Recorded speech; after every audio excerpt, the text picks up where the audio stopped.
साधु साधु साधु। सर्वप्रथम बुद्ध धम्म संघ, इन तीन रत्नों को मैं त्रिवार वंदन करता हूँ। वैसे ही मेरे गुरु आचार्य जी को भी त्रिवार वंदन करता हूँ तथा जिन जिन महापुरुषों ने धम्म का प्रचार प्रसार किया उनके प्रति कृतज्ञता व्यक्त करता हूँ। जिन जिन लोगों की वजह से मुझे धम्म सीखने को मिल रहा है उनके प्रति भी कृतज्ञता व्यक्त करता हूँ तथा जुड़े हुए सभी शील संपन्न श्रद्धावान उपासक उपासिकाएं, बालक तथा बालिकाएं सभी के प्रति मंगल में थी मंगल कामना। तो हम जान रहे हैं बुद्ध गुणों के बारे में। जो अरहंत सम्यक संबुद्ध जी के गुण है, इति विसो भगवा अरहं सम्मा संबुद्धो विद्याचरण संपन्नो सुगतो लोकविदु अनुत्तरो पुरुष धम्म सारथि तथा देव मनुष्यान बुद्धो भगवाति। तो एक एक गुण के बारे में हम जान रहे हैं, एक एक गुण का हम परिचय कर ले रहे हैं। तो इससे पहले हमने इति पिसो इन शब्द का अर्थ जाना, भगवा इस शब्द का अर्थ जाना, इति पिसो भगवा अरहं, है ना। अरहं शब्द का हमने मतलब जाना, मीनिंग जाना, और आज हम जानने वाले हैं सम्मा संबुद्धो, है ना। सम्मा संबुद्धो,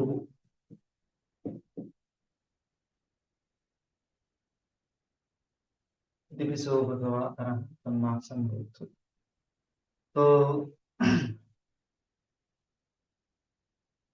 जिस प्रकार से हम एक एक शब्द का मीनिंग जान रहे हैं, पाली भाषा से उसका हिंदी में अर्थ जान रहे हैं, तो इस प्रकार से जो सम्मा संबुद्ध शब्द है, सम्यक संबुद्ध यह शब्द है, तो इस शब्द का अर्थ होता है सम्यक संबुद्ध, है ना। सम्यक रूप से जिसे संबोधि प्राप्त हो गई, सम्यक रूप से जिसको ज्ञान प्राप्त हो गया, ऐसे व्यक्ति को सम्मा संबुद्धो बोला जाता है ना।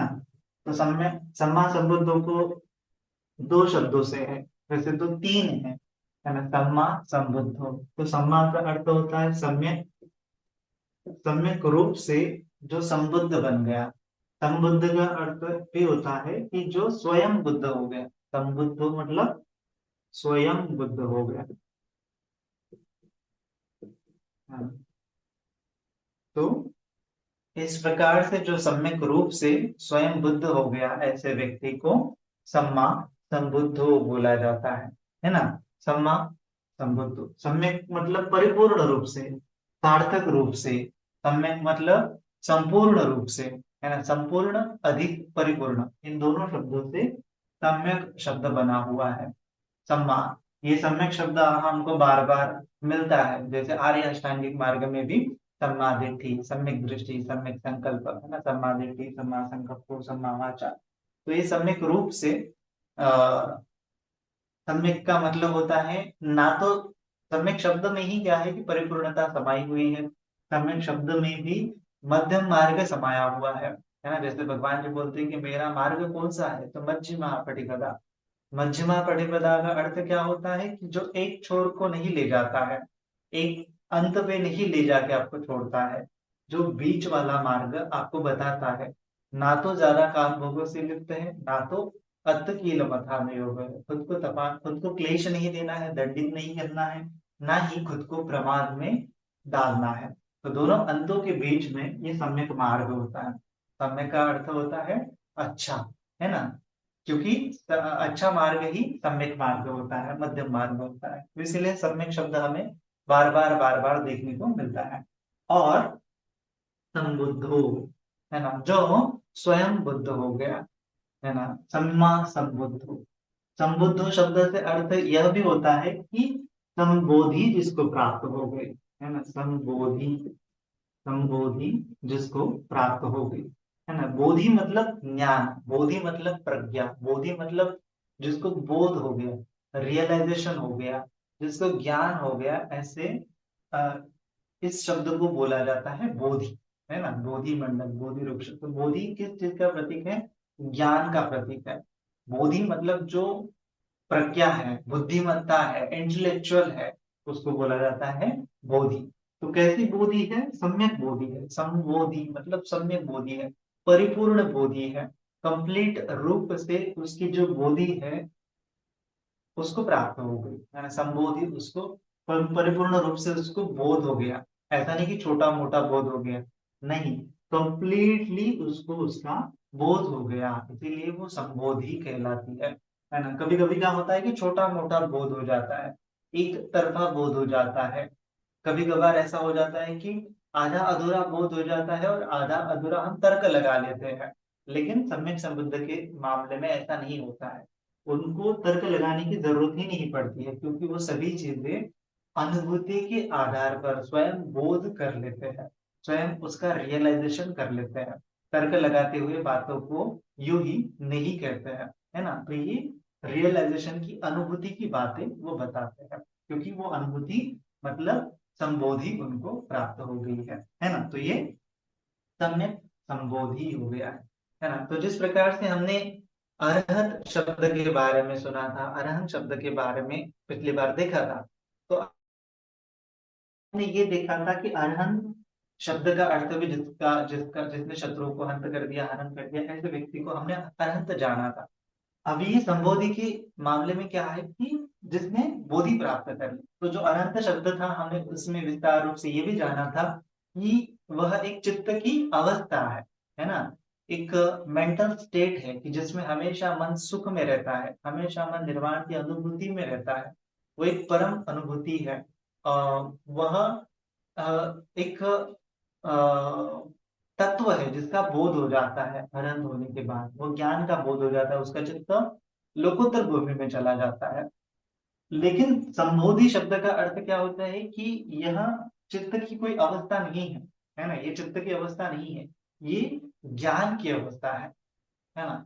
अरहत ये क्या है? चित्त की अवस्था है, और संबोधि क्या है? ज्ञान की अवस्था है ना। तो ये दो अवस्थाएं हमें बार बार बार बार देखने को मिलती है बुद्धिस्ट साहित्य में। जैसे भगवान जी धम्मचक्कप्रवर्तन सूत्र में भी बोलते हैं कि चक्षुकर्णी ज्ञानकर्णी उपसमाय अभिज्ञाय संबोधाय निब्बानाय संवर्तति। तो ये संबोधि शब्द अलग है, निब्बाण ये अलग है, उपसमान शब्द अलग है, अभिज्ञा शब्द अलग है। तो ये सभी क्या है? अलग अलग शब्द है। अगर ऊपर ऊपर से देखेंगे तो इसको एक ही शब्द लगता है, लेकिन उसका डीप अगर हम मीनिंग देखेंगे तो ये भिन्न भिन्न शब्द है है ना। तो भिन्न भिन्न होने के कारण ही भिन्न भिन्न शब्द जो है भगवान जी ने हमें बताए है ना।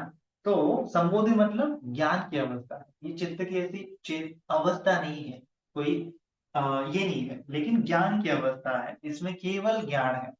तो इसीलिए भगवान जी को जब हम वंदना करते हैं तो कैसे वंदना करते हैं? नमो तस् भगवतो अरहतो सम्मा संबुद्धस्स, है ना, नमो तस् भगवतो, उस भगवान को हम नमन कर रहे हैं। कैसे भगवान को? जो अरहत है, सम्यक संबुद्ध है ना, अरहतो सम्मा संबुद्ध, सम्मा संबुद्धस्स। तो जो अरहत है वो अरहत ज्ञान चित्त की एक अवस्था है, और सम्यक संबुद्धि ज्ञान क्या है? ये ज्ञान की अवस्था है, बोधि की अवस्था है, प्रज्ञा की अवस्था है ना। तो एक तरफ है कि जो अनुभव हो रहा है, एक तरफ है कि चित्त जिसमें रह रहा है, एक तरफ से है कि चित्त हो गया है, अरहत हो गया मतलब चित्त उसका हो गया है। और सम्यक संबुद्ध हो गया मतलब कि उस चित्त जो है, चित्त में चित्त ऐसा विकसित हो गया कि वो ज्ञान की अवस्था है, वो ज्ञान की अवस्था है, वो चित्त की अवस्था है ही नहीं कि चित्त उसको फील नहीं कर सकता, लेकिन ज्ञान होता है उसमें। हाँ, तो इस प्रकार से जैसे हम तर्क करते हैं तो तर्क का हमें बोध नहीं होता, जैसे हम विचार करते हैं तो विचार का हमें बोध नहीं होता, मतलब अनुभूति के आधार पर पूरे शरीर चित्त के लेवल पे हम अ, तर्क नहीं करते हैं। तो तर्क वितर्क चलता है, वो छोटा सा पार्ट होता है चित्त चेतसिका का, जो छोटा सा प्रपंच होता है, संज्ञा होता है, वो छोटा सा ही भाग होता है। लेकिन अरहत में क्या हो जाता है? वो पूरा नाम और रूप वो एक अवस्था में चला जाता है। लेकिन सम्यक संबोधि की संबोधि का मतलब होता है ये ज्ञान का है, संज्ञा उनकी पूरी तरह से विकसित हो गई, ये संज्ञा का क्षेत्र है। संज्ञा का क्षेत्र आगे चल के पन्या का क्षेत्र बन जाता है। तो इस प्रकार से है। तो सम्यक संबोधि मतलब ज्ञान प्राप्त हो गया, है ना। वैसे तो बुद्ध, जैसे पिछली बार भी किसी ने कहा था कि अलग अलग प्रकार के बुद्ध होते हैं, तो 3 प्रकार के बुद्ध होते हैं, है ना। तो उसमें 3 प्रकार की संबोधि होते भी, ऐसे हम कह सकते हैं 3 प्रकार के ज्ञान होते हैं, ऐसा भी हम कह सकते हैं, है ना। तो ये ज्ञान की अवस्था है ना। तो बुद्ध होते हैं 3 प्रकार के, एक होता है सम्यक संबुद्ध, सम्यक संबुद्ध, सम्मा संबुद्ध। दूसरे प्रकार के बुद्ध होते हैं पच्चेक बुद्ध, पच्चेक बुद्ध। और तीसरे प्रकार के बुद्ध होते हैं सावक बुद्ध, है ना? तो इन तीनों में क्या है, ज्ञान का फर्क है। इन तीनों में क्या है, ज्ञान का फर्क है। चित्त की जो अवस्था है, ये तीनों अरहत है। अरहत हो गए मतलब मुक्त हो गए, है ना। अरहत हो गए मतलब मुक्त हो गए। अरहत होने से ही कोई व्यक्ति बुद्ध होता है। अगर वो अरहत नहीं होता है तो वो कभी बुद्ध नहीं होता है। तो बुद्ध बनने के लिए पहली कंडीशन होती है अरहत होना चाहिए, कि सो भगवा अरहं, अरहं से ही, अरहत से ही शुरुआत होती है बुद्धत्व की। हाँ, तो सबसे पहली क्वालिटी होती है अरहत होना। तीनों की क्वालिटी होती है अरहत होना। लेकिन जो सम्मा संबोधि दूसरा अंग होता है, उसमें थोड़ा सा भेद होता है।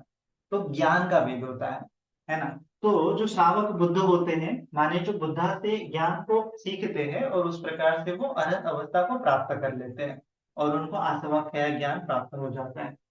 और लेकिन जो सम्यक संबुद्ध होता है और जो पच्चिक बुद्ध होता है, उन वो किसी से धम्म सुनते नहीं है। उनका स्वयं बोध होता है, स्वयं वो पुरुषार्थ करते हुए मुक्त हो जाते हैं। तो मुक्त दोनों होते हैं, ये भी हो गए, ये भी हो गए, है ना। ये तो सुतवा है, सावक है, सुन के बुद्ध हो गए। भगवान जी ने उनको 4 आर्य सत्य बताए, और ये 4 आर्य सत्य का प्रैक्टिस करके बुद्ध हो गए। लेकिन इनको 4 आर्य सत्य बताने वाला कोई नहीं होता दोनों को। ये स्वयं पुरुषार्थ करते हैं और स्वयं 4 आर्य सत्य का बोध कर लेते हैं। तो 4 आर्य सत्य का बोध दोनों को ही सेम रूप से होता है, तीनों को भी सेम रूप से होता है, इसमें भेद किया नहीं जा सकता। अरहत के चित्त में भेद नहीं किया जा सकता। भेद होता है ज्ञान के लेवल पे, कि किसको कितना ज्ञान मिल रहा है, और इसी ज्ञान के आधार पर ये 3 बुद्ध होते हैं, है ना। तो ये बुद्ध, तो जो सावक बुद्ध है, मानो ये, जैसे हम उनको सिखा रहे हैं 1+1 2 होता है, और फिर वो सीख जाता है छोटा बच्चा, तो इस प्रकार से ये श्रावक बुद्ध होते हैं। सम्यक संबुद्ध उनको सिखाते हैं कि ये दुख है, ये दुख समुदय है, दुख निरोध है, दुख निरोध परिवर्तगामी है, ये सुन लेते हैं और ये बुद्ध बन जाते हैं, श्रावक बुद्ध। अरहत, जितने भी अरहंत है, भगवान जी के शिष्य हैं जो अरहंत बने हैं, उनको हम श्रावक बुद्ध कहते हैं। फिर उसके बाद होते हैं पच्चेक बुद्ध। इनका बोध होता है कि वो खुद आविष्कार कर लेते हैं। जैसे कोई साइंटिस्ट होता है जो खुद डिस्कवरी कर लेता है। जैसे हम देखते हैं ना कि अ, गुरुत्वाकर्षण का जो सिद्धांत है, आइजैक न्यूटन ने दिया था, तो आइजैक न्यूटन ने दिया था। और वही सेम सिद्धांत हम देखते हैं कि भारत में आर्यभट्ट ने भी दिया हुआ था, मतलब हजारों साल पहले। तो गुरुत्वाकर्षण का सिद्धांत ठीक ठीक उनको पता चल गया है। इनको भी पता चल गया, इनको भी पता चल गया, आर्यभट्ट को भी पता चल गया, आइजैक न्यूटन को भी पता चल गया। लेकिन इनमें भेद है कि आर्यभट्ट ने उस गुरुत्वाकर्षण के नियम इतने नहीं बताए जितने आइजैक न्यूटन ने बताए, है ना। तो आइजैक न्यूटन का जो बोधी है, जो डिस्कवरी है, जो खोज है, जो आविष्कार है, जो रियलाइजेशन है, आर्यभट्ट से थोड़ा सा एडवांस है ना, ऐसा हम कह सकते हैं, क्योंकि उन्होंने कैलकुलस के आधार पर ग्रेविटेशन को हमें बताया है। तो उसका हम यूज कर सकते हैं, उन्होंने जो फॉर्मूला बताया उसका हम यूज कर सकते हैं। तो आज सभी लोग ग्रेविटेशन के फॉर्मूला को खोज सकते हैं। ये आइजैक न्यूटन का ज्ञान हो गया। तो उसी प्रकार के जो आर्यभट्ट का जैसा ज्ञान होता है, उस प्रकार का ज्ञान हम बोल सकते हैं कि पच्चेक बुद्ध का होता है, कि जो स्वयं बुद्ध बन जाते हैं। लेकिन इनको इतना ज्यादा फॉर्मूला नहीं पता होता है, थोड़ा सा इंटरमीडिएट लेवल तक ही उनको फॉर्मूला पता होता है। जैसे एजुकेशन के सेक्टर में अगर हम जाएंगे, तो जो पहली कक्षा का विद्यार्थी है वो भी गणित सीखता है। दो 10वीं कक्षा का विद्यार्थी है, 12वीं कक्षा का विद्यार्थी है, वो भी गणित को सॉल्व करता है। और एक होता है कि जो मास्टर होता है, पीएचडी लेवल का गणित को कर पाता है। तो पीएचडी लेवल का जो गणित होता है, ना तो पहली कक्षा का विद्यार्थी कर पाता है, ना ही 10वीं कक्षा का विद्यार्थी उसको सॉल्व कर पाता है। वो सॉल्व करने की क्षमता केवल पीएचडी धारक व्यक्ति को ही संभव होता है, क्योंकि उसका ज्ञान अलग होता है। जो पीएचडी का लेवल का मैथमेटिक्स होता है, गणित होता है, वो अलग होता है, 10वीं का लेवल का मैथमेटिक्स अलग होता है। तो यही अंतर होता है पच्चिक बुद्ध में और सम्यक संबुद्ध में।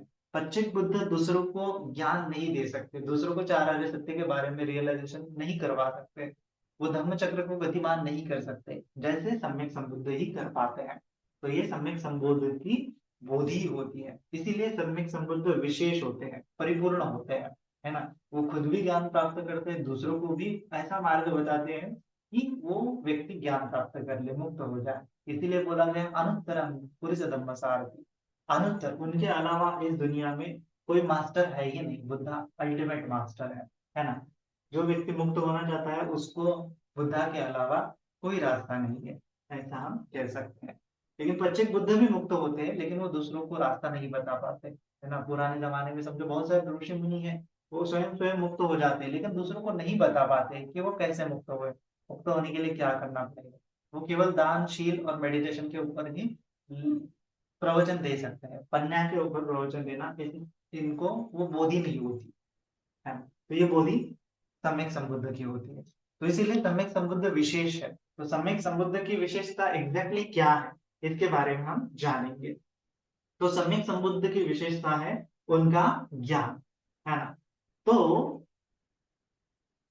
अगर हम देखेंगे तो सम्यक संबुद्ध हुए जैसे सिद्धार्थ गौतम, जो जिन्होंने गृह त्याग करते हुए अथक परिश्रम किए, तपस्या की, ज्ञान को प्राप्त करने के लिए, है ना। उर्विला वन में 6 साल तक उन्होंने ध्यान साधनाएं की, लेकिन किसी प्रकार का ज्ञान नहीं मिला। फिर अंत में फिर जब उन्होंने मध्यम मार्ग को खोजा और वो बोध गया में गए, बोध वृक्ष के नीचे बैठे, तो वैशाख पूर्णिमा के दिन उनको ज्ञान प्राप्त हुआ, है ना।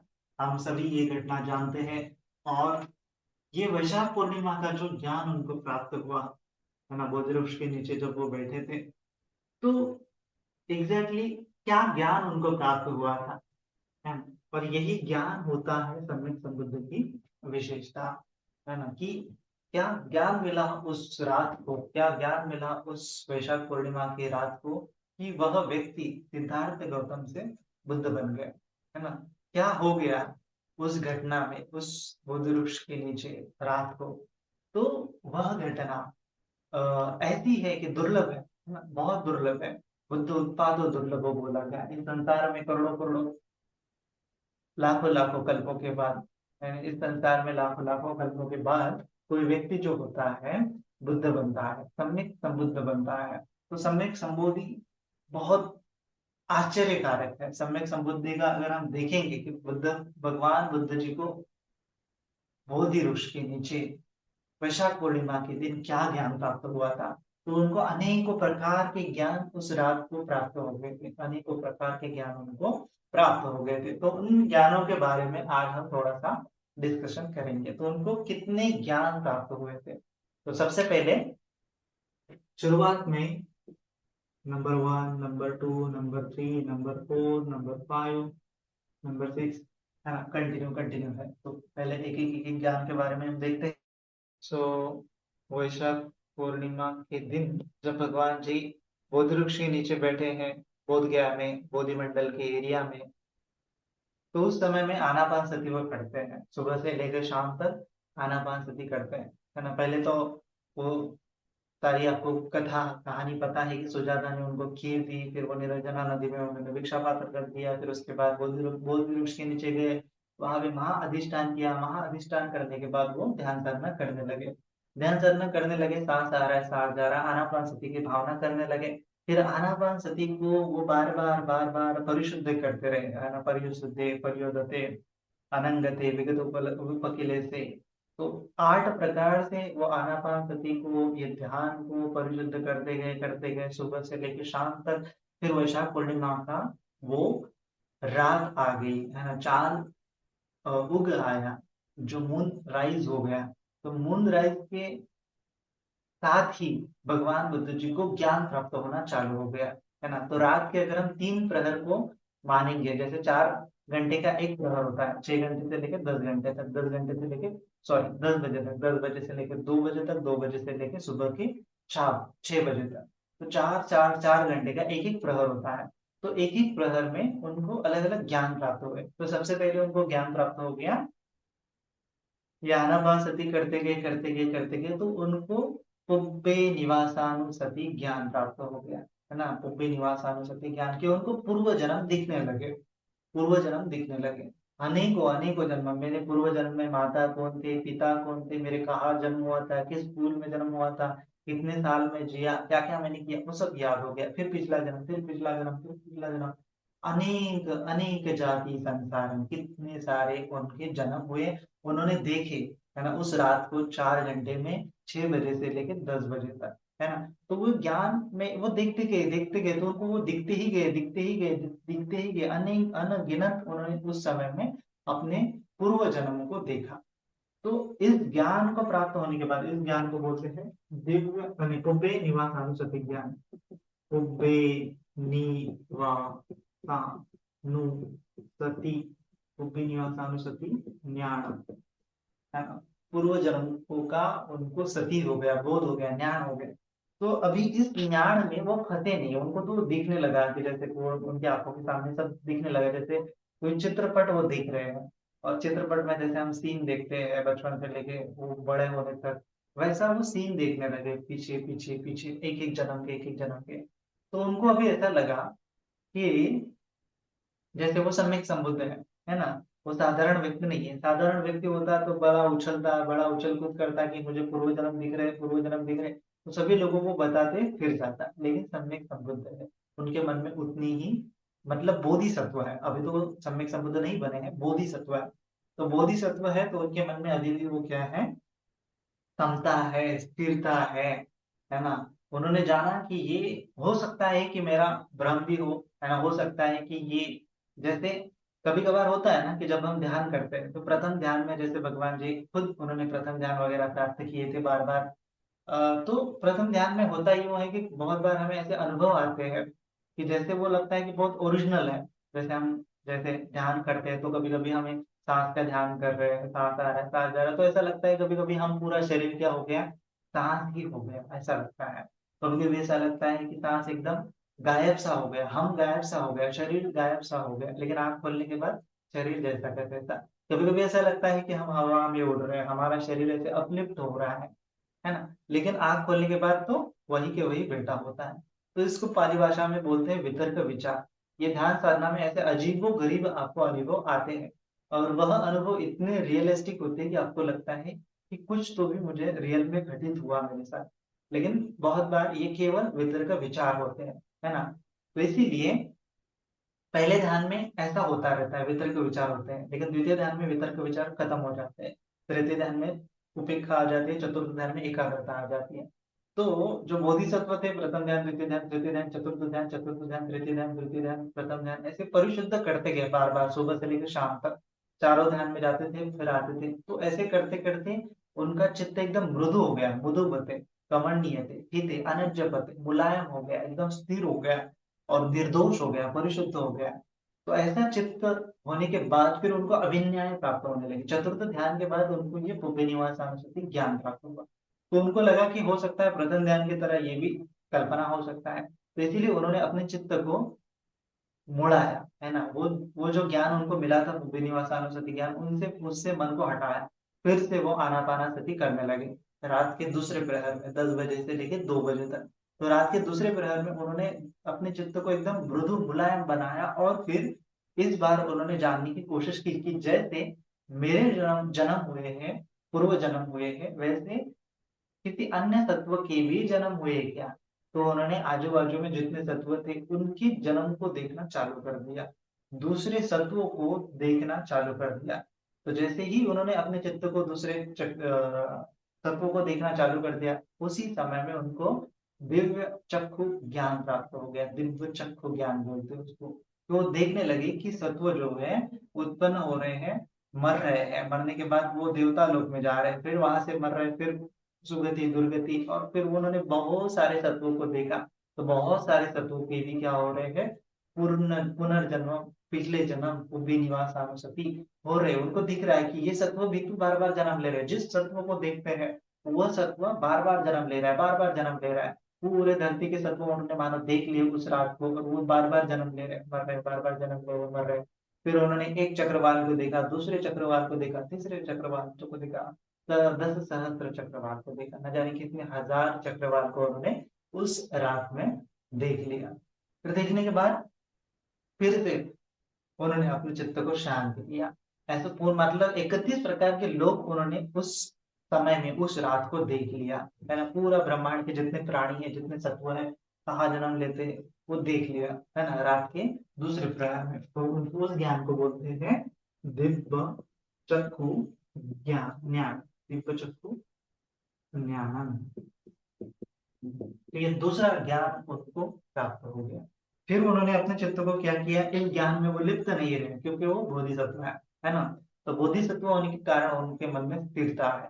स्थिरता होने के कारण अपने चित्त को फिर से उन्होंने वापस लिया है सांस के ऊपर। फिर फिर वो सांस के ऊपर ध्यान कर रहे हैं, सांस आ रहा है, सांस जा रहा है। फिर उनके मन में रात के तीसरे प्रहर में 2 बजे से लेकर 6 बजे तक तीसरा प्रश्न उठा कि आखिरकार ये तत्व के बार बार जन्म क्यों हो रहे हैं, है ना। क्या हेतु है, क्या प्रत्यय है कि किसी तत्व का बार बार जन्म हो रहा है। तो ये जन्म और मृत्यु का कारण जानने के लिए उन्होंने अपने चित्त को मुड़ाया। और जैसे ही उन्होंने अपने चित्त को दूसरे तत्वों का जो जन्म का कारण, मृत्यु का कारण जानने की कोशिश की, तब उनको ये 4 आर्य सत्य का ज्ञान हो गया, दुख समुदय आर्य सत्य का ज्ञान हो गया कि किस वजह से ये तन्हा और ये अविद्या बचा, संखार, संखार बचा, विज्ञान, विज्ञान बचा, नाम रूप बचा, सड़ायतन, सड़ायतन बचा, फस फस बचा, वेदना, वेदना बचा, तणा, तणा बचा, उपादान, उपादान बचा, भव, भव बचा, जाति, जाति बचा, जरा मरण शोक परिदेव दुख दोमन आयता संभवंती एवं एतस्य केवलस्य दुख कंदस्य समुदयो होती। तो जैसे ही अविद्या रहती है, तृष्णा रहती है, उपादान रहते हैं, तो जन्म होता है, जन्म होने के बाद बुढ़ापा होता है, जर्जरता होती है, मृत्यु होता है, अनेक प्रकार की व्याधि होता है। तो ये दुख कारक जन्म मिल जाता है। फिर फिर ये दुख समुदय आर्य सत्य का बोध होगा। और फिर इस दुख समुदय आर्य सत्य को नष्ट करने के लिए क्या हेतु, क्या करते हैं कि इस दुख समुदाय आर्य सत्य को नष्ट किया जा सकता है। फिर रात के तीसरे प्रहर में उनको सुबह होते होते ये जान लिया कि अविद्या का निरोध होने से संखार का निरोध होता है, संखार का निरोध होने से विज्ञान का निरोध होता है, विज्ञान निरोधा नाम रूप निरोधो, नाम रूप निरोधा सड़ायतन निरोधो, सड़ायतन निरोधा फस निरोधो, फस निरोधा वेदना निरोधो, वेदना निरोधा संज्ञा निरोधो, तणहा निरोधो, तणहा निरोधा उपादान निरोधो, उपादान निरोधा भव निरोधो, भव निरोधा जाति निरोधो, जाति निरोधा जरा मरण शोक परिदेव दुख दो मनुष्य पाया था निरुद्धन्ति, निरोध हो जाता है। एवं एतस्य केवलस्य दुख खंडस्य निरोधो होती। दुख निरोध आर्य सत्य का बोध हो गया। और रात के तीसरे प्रहर में सुबह होते होते वह बोधिसत्व से, सिद्धार्थ गौतम से बुद्ध हो गए। मानिए बोधि का प्रकाश हो गया, बोध हो गया, एनलाइटेंड हो गया, बुद्ध हो गया। वह व्यक्ति क्या हो गया, बुद्ध हो गया। तो उस ज्ञान को बोला जाता है आसवा गया ज्ञानम, जो हमने अरंत अवस्था में जाना था कि आसवा गया ज्ञान क्या होता है। तो आसवा गया ज्ञान प्राप्त होने की वजह से उनके पूरे आश्रम खत्म हो गए। और पूरे आश्रम खत्म होने के बाद उनका चित्त पूरी तरह से दर्पण की भांति परिशुद्ध हो गया, स्वच्छ हो गया, क्रिस्टल क्लियर हो गया। तो सुबह होते होते तक वह बुद्ध बन गए, है ना। सुबह होने तक वह बुद्ध बन गए। और बुद्ध होने के बाद वह उदाहरण उनसे हमें सुनने को मिलते हैं, है ना, कि क्या उदाहरण निकला था उनके मन से।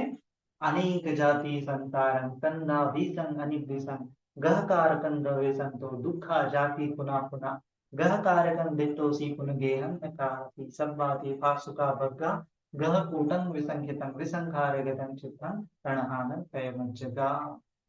कि मेरा चित्त पूरी तरह से संखारों से विरहित हो गया, विसंखार हो गया। चित्त में कोई संखार नहीं बचा, क्लेश नहीं बचा, कोई राग द्वेष मोह अग्नि नहीं बचा। पूरा चित्त एकदम विसंखार गतन हो गया। विसंखार गतन चित्तन तृणहान कैमचिका, तृष्णा का निरोध हो गया। पूरा असीम शांति उनको उस समय में मिल गई। निब्बाण का साक्षात्कार उनको हो गया। अरहत हो गए, बुद्ध हो गए, सम्यक संबुद्ध हो गए, है ना। तो इस प्रकार से वह बुद्ध बने हैं। तो भी बुद्ध बने हैं, है ना। तो अरहत बने हैं, बुद्ध बने हैं। तो कहा जाता है कि उनकी पारमिताएं तो बहुत थी। तो ये तीन ज्ञान तक, त्रिविद्या, इस इन इन तीन विद्याओं को बोला जाता है त्रिविद्या। तो इन त्रिविद्या के माध्यम से भी अरहत हुआ जा सकता है। पाली भाषा में उसको बोलते हैं त्रिविद्या, त्रिविद्या, है ना, तीन विद्या है। ठीक है, तो ये तीन विद्या, तो उन्होंने क्या किया, अभिज्ञा, अभ्यास किया, प्रैक्टिस किया, तो इस अभ्यास के माध्यम से इनको ये आस्वाद ज्ञान प्राप्त हो गया ना। पहले तो दो अभिनय प्राप्त हो गए, फिर दो अभिनयों के ऊपर चिंतन मनन किया, और फिर ये आस्वाद ज्ञान को भी प्राप्त हो गया।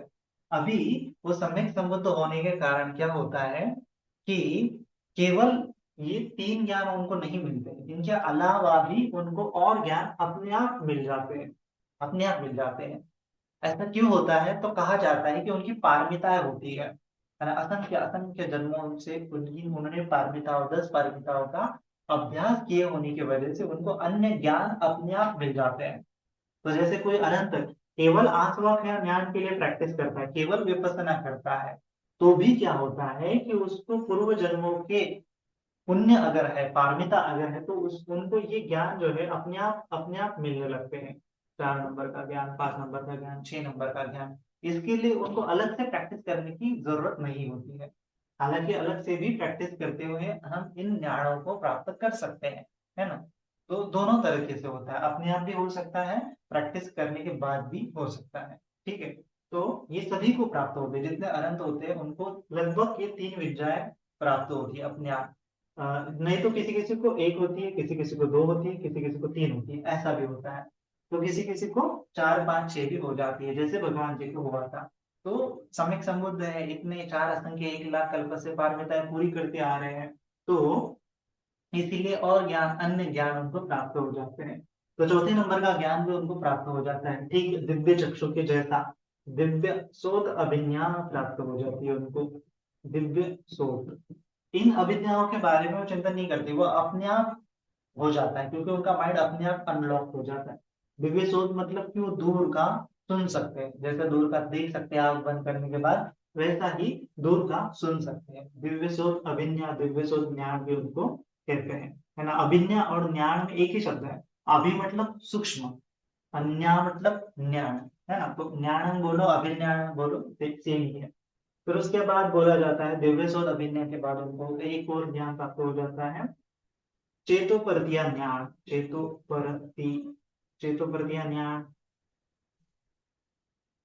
ज्ञान, इसको परचित्त विजानन अभिज्ञा भी बोलते हैं बहुत बार। परचित्त विजानन, दूसरे के चित्त को जानना, चेतोपरतीय ज्ञान मतलब दूसरे के चित्त को जानने का ज्ञान भी उनको अपने आप मिल जाता है, तो अपने आप ये दूसरे के चित्त को जान सकते हैं। फिर उसके बाद एक होता है इद्धि विद्धि अभिज्ञा, इद्धि विद्धि, इद्धि विद्धि अभिज्ञा। तो इद्धि विद्धि अभिज्ञा मतलब जैसे रिद्धि सिद्धि होती है, सुपर नेचुरल पावर होती है, तो सुपर नेचुरल पावर भी ये दिखा सकते हैं। जैसे आकाश में उड़ना, एक शरीर से दो शरीर बनाना, धरती के अंदर में पानी की तरह तैरना, पानी के ऊपर चलना, इत्यादि इत्यादि चमत्कार दिखा सकते हैं। हाथों से अग्नि निकालना, पानी निकालना, इत्यादि इत्यादि। तो ये सभी इद्धि विद्धि अभिज्ञा के अंतर्गत आ जाता है। तो ये 6 ज्ञानों को बोला जाता है छल विन्या अरहत, है ना। छल विन्या अरहत, ये 6 ज्ञान जिस अरहत को प्राप्त हो गए हैं उसको बोला जाता है छल विन्या। छल 6 प्रकार की अभिज्ञा, है ना। छल विन्या मतलब 6 प्रकार की अभिज्ञा, छह छल विन्या पत्त अरहत, पत्त मतलब प्राप्त, छल विन्या पत्त अरहत बोला जाता है। तो ये जो अभिज्ञा है, भगवान जी के टाइम में हजारों भिक्षुओं को प्राप्त थी, 6 की 6, जैसे जो अग्र श्रावक थे ना, मेन तो अग्र श्रावक को ये छल विन्या, ज्यादातर अग्र श्रावक को छल विन्या ये प्राप्त थी, है ना। जैसे जो सारिपुत्र, मोगलायन, अनिरुद्ध बनते जी वगैरह वगैरह, महाकश्यप बनते जी, इन सभी को ये छल विन्या प्राप्त थी। लेकिन बहुत सारे अनंत होते हैं, कभी कभी किसी को एक मिल जाता है, कभी किसी को दो मिल जाता है, कभी किसी को तीन मिल जाता है, कभी किसी को चार मिलता है, कभी किसी को पांच। अपनी अपनी प्रैक्टिस और अपनी अपनी पारमिताओं के ऊपर ये ज्ञान जो होते हैं डिपेंड होते हैं। लेकिन सबसे इंपॉर्टेंट ज्ञान होता है ये आसवक या अभिज्ञा, आसवक या ज्ञान। जब तक ये आसवक या ज्ञान नहीं मिलता है तब तक कोई भी व्यक्ति मुक्त नहीं होता है, और कोई भी अरहत अरहत नहीं कहलाता है। तो अरहत प्राप्ति के लिए ये ज्ञान बहुत इंपॉर्टेंट है, आसवक या ज्ञान। आसवक या ज्ञान नहीं है, बाकी के अन्य ज्ञान आपको मिल गए हैं, फिर भी आप अरहत नहीं हो जाते हैं। इसका बेस्ट एग्जाम्पल हमें मिल जाता है देवदत्त, है ना। देवदत्त को ये रिद्धि विद्या अभिज्ञा भी प्राप्त थी, वो आकाश में उड़ सकता था। आकाश में उड़ उड़ के उसने अजात शत्रु को इम्प्रेस किया था, अजात शत्रु को प्लान बताया था कि तुम तुम्हारे राजा को खत्म कर दो, राजगद्दी पे बैठ जाओ, मैं बुद्ध को खत्म करके मैं बुद्ध बन जाता हूँ।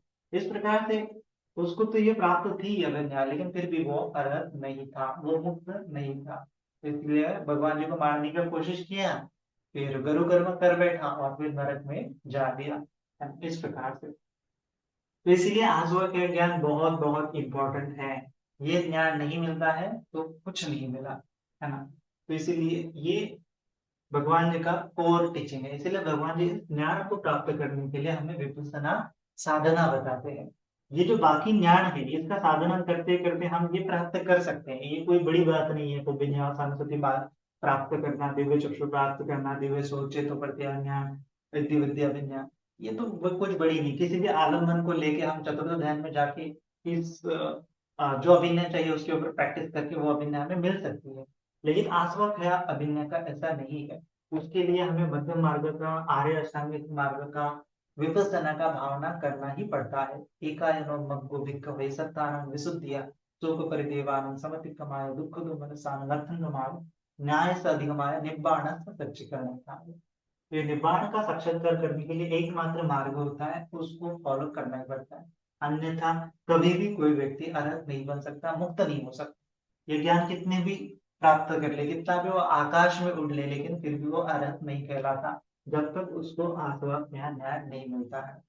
तो इसीलिए अरहत ज्ञान को हम सेपरेटली बोलते हैं। अरहत का मतलब केवल एक ज्ञान है, अरहत का मतलब इतने सारे ज्ञान नहीं है। ये आसवक है, ज्ञान मिलना ही मतलब अरहत है। लेकिन फिर भी हम भगवान जी को सबसे पहले क्या बोलते हैं, नमो तस्ස भगवतो अरहतो। अरहत को पहले, उनका पहली क्वालिटी क्या है, अरहत हो जाना। फिर उसके बाद सम्मा संबुद्ध विचारकरण संपन्न, बाकी की अन्य क्वालिटी बाद में है। तो सबसे बड़ी क्वालिटी क्या है, अरहत। ये आसवक या ज्ञान है। तो ये आसवक या ज्ञान की विशेष ज्ञान है ना। ये आर्य अष्टांगिक मार्ग है, ये चार आर्य सत्य का ज्ञान है, जो केवल सम्यक संबुद्ध स्वयं के बोध करते हुए प्राप्त करते हैं, और लोगों को इसी ज्ञान के बारे में ज्यादातर धर्म देशना देते हैं, क्योंकि इससे से ही मुक्ति संभव है।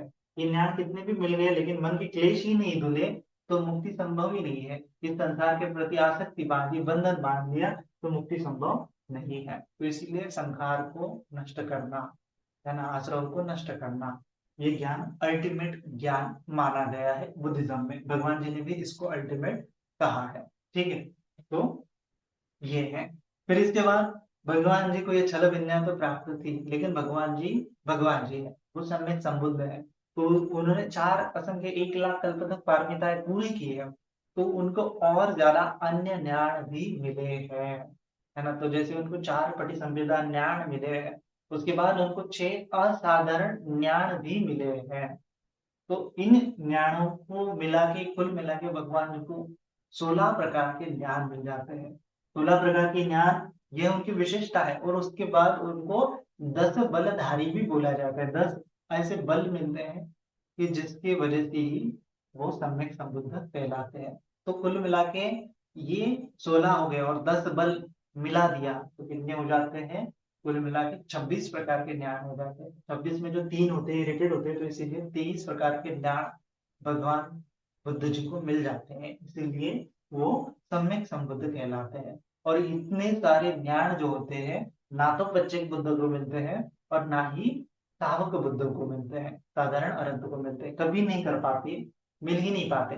केवल ये सम्यक संबुद्ध की ही बोली है कि उनको इतने सारे ज्ञान मिलते हैं, है ना, क्योंकि उन्होंने 4 असंख्य 1 लाख कल्प तक पारमिताएं पूरी की होती है। उसका वो विपरिणाम होता है, विपाक होता है, फल होता है ना। तो इसीलिए ये जो 23 प्रकार के ज्ञान है, 16 प्रकार के ज्ञान है, ये सम्यक संबुद्ध ज्ञान बोला जाता है। इन सभी ज्ञानों को सम्यक संबुद्ध ज्ञान बोला जाता है ना। तो अगर हमारे पास समय है तो हम थोड़ा सा कंटिन्यू कर सकते हैं, अन्यथा फिर नेक्स्ट इसमें भी हम देख सकते हैं कि हम जो भगवान जी के असाधारण ज्ञान है, वो क्या असाधारण ज्ञान है कि सम्यक संबुद्ध बनाते हैं, वो अनंत से कैसे भिन्न है ना। इस बारे में हम नेक्स्ट बताएंगे, क्योंकि अभी समय बहुत लंबा हो जाएगा, है ना, क्योंकि वो बहुत अच्छे अच्छे ज्ञान है, तो उसको विस्तारित ढंग से अगर बताएंगे तो आपको सुनने में बहुश्रुति होगी, बहुत सारा नॉलेज आपको मिल जाएगा। तो इसीलिए आज के लिए हम इसी इतने ही ऊपर रुकते हैं और सभी के प्रति मंगल कामना करते हैं।